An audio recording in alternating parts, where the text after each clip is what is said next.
வளர்ந்து கெட்டவனுக்கு எதிராக தலைவர் ரஜினிகாந்த் அவர்கள் ஒரு அறிக்கை ஒன்று வெளியிட்டாங்கல்ல.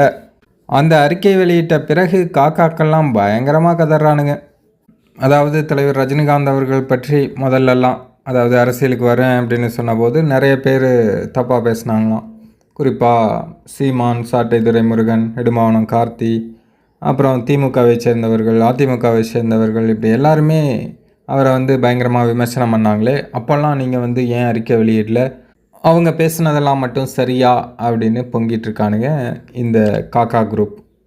அதாவது தலைவர் இந்த அறிக்கை வெளியிடுறதுக்கு முக்கிய காரணமே தலைவர் ரஜினிகாந்த் அவர்கள் பிரச்சனை பெருசாக போயிட்டுருக்கு. ஒரு 5-6 நாளாக பிரச்சனை போகுது. இப்போ வேற நிறைய தலைவர்கள் நமக்கு ஆதரவாக பேசியிருக்காங்க. ஆதரவாக பேசுகிறவங்களுக்கு ஒரு நன்றி சொல்கிறது தானே ஒரு மனிதத்தன்மை.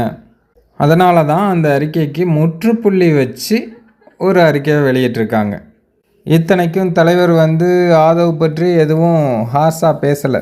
இந்த மாதிரி அவர் என்னை பற்றி தவறான ஒரு விஷயத்த சொல்லியிருக்காரு அப்படிங்கிறத மட்டும்தான் தலைவர் சொல்லியிருக்காங்க. கடைசியில் ஒரு பஞ்ச் டைலாக் கூட முடிச்சிட்டாங்க.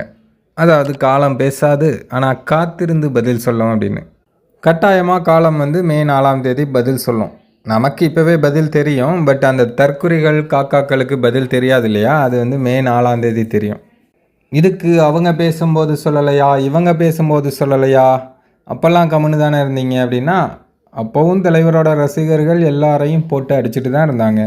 நாம் தமிழர் கட்சியில் சீமான் அடிக்காமல் இருந்தாங்களா, சாட்டை துரைமுருகன் அடிக்காமல் இருந்தாங்களா, அல்லது இடும்பாவனம் கார்த்தி அடிக்காமல் இருந்தாங்களா, அல்லது திமுக அதிமுகவில் பெரிய பெரிய தலைவர்கள் யார் பேசியிருந்தாலும் சரி, யார் பேசினாலும் அவங்களுக்கு எதிர்த்து தலைவரோட ரசிகர்கள் அவங்களோட கண்டனத்தை பதிவு பண்ணிட்டு தான் இருக்காங்க.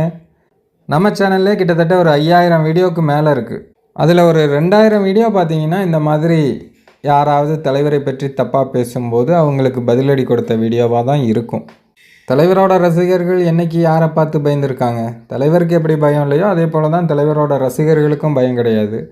ஜெயலலிதா அவர்கள் முதல்வராக இருக்கும்போதே ஜெயலலிதா அவர்களுடைய உருவ பொம்மையை எரிச்சிட்டு கைதானவங்க தான் தலைவரோட ரசிகர்கள். அந்தளவுக்கு வெறித்தனமானவங்க தான் தலைவர் பக்குவப்படுத்தி சரி அமைதியாக இருங்க, ஆன்மீக வழியில் போங்கன்னு தலைவர் அப்படியே ரசிகர்களை கட்டுப்படுத்தி வச்சுருக்கிறதுனால தான் இன்றைக்கி இந்த அளவுக்கு அமைதியாக இருக்காங்க. முதல்ல இருந்த மாதிரி ஆக்ரோஷமான தலைவரோட ஃபேன்ஸ் எல்லாம் பார்த்தீங்கன்னா நீங்கள்லாம் பேண்ட்லேயே ஒன்றுக்கு போயிடுவீங்கடா. காக்காக்களா இப்போ சோஷியல் மீடியாக்களில் 4 பேரை 4 ட்ராக்கர்ஸை வச்சுக்கிட்டு உங்களை அப்படியே பெரிய இமேஜ் இருக்கிற மாதிரி காட்டிக்கிட்டால் நீங்கள் ஒன்றும் பெரிய ஆள்லாம் கிடையாது, ஒரு இதுவும் கிடையாது.